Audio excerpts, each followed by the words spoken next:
My name is Olivia Tripp Morrow. I'm an artist based in the Washington, D.C. area, and I'm an artist in residence at the Arlington Arts Center. My exhibition is titled Body, Joy, Cage, Scar. It's a mix of embroidery, sculpture, drawing, and video performance. In January of 2020, I had a spinal fusion surgery to correct and prevent the progression of scoliosis.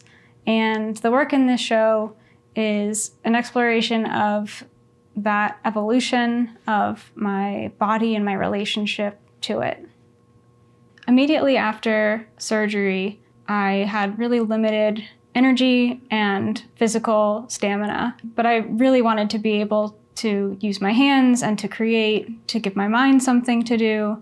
So that's where embroidery sort of first came into my practice. My mom taught me how to do a few basic stitches. I really enjoyed how meditative the process was. So it began with these smaller pieces that were pretty abstract and that were really focused on the physical spine. And then once I got the digital recording of the surgery sent to me from the hospital, I started incorporating more literal imagery taken as stills from the video.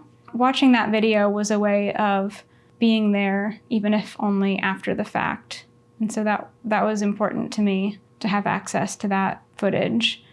I just found it really breathtaking and amazing how delicate, and then also how strong one has to be, even on a team, to make it work. It's a really physically demanding process. As I sort of gained technical skills and figured out how the materials and the technical processes themselves could actually become metaphors for time and healing, I started layering those processes together. I like making art that pushes my physical body in some way. It could be testing the limitations of my physical strength or my reach or flexibility. It could be how long I can push through something that's painful or challenging. Letting my physical body be a part of the process of creating art is one of my favorite things. There's a few pieces in the show that utilize clay. In sculpture and in video, both utilize these porcelain sculptures. They were something that I made when I was very early in recovery and was prescribed to walk for 6 minutes, 5 times a day, using my hands to create something. It was a way of getting my mind off of the pain and just putting it into a physical object. And as I sort of completed each walk, each 6-minute walk, wherever the piece was at the time, it was finished, and I placed it next to the one I had made before. So over time, there became just a growing sort of line of these porcelain sculptures that look quite a lot like vertebra.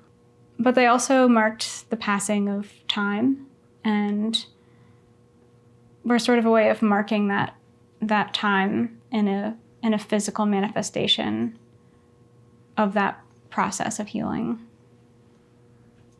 In Porcelain Towers, which is my video performance piece in this show, I'm attempting to stack as many of these sort of vertebral sculptures as I possibly can vertically. And they were not created to be stacked, and so inevitably they fall and they crash and they make this sort of jolting sound. And every time that they fall, I just sort of keep going and keep trying to stack as many as I can.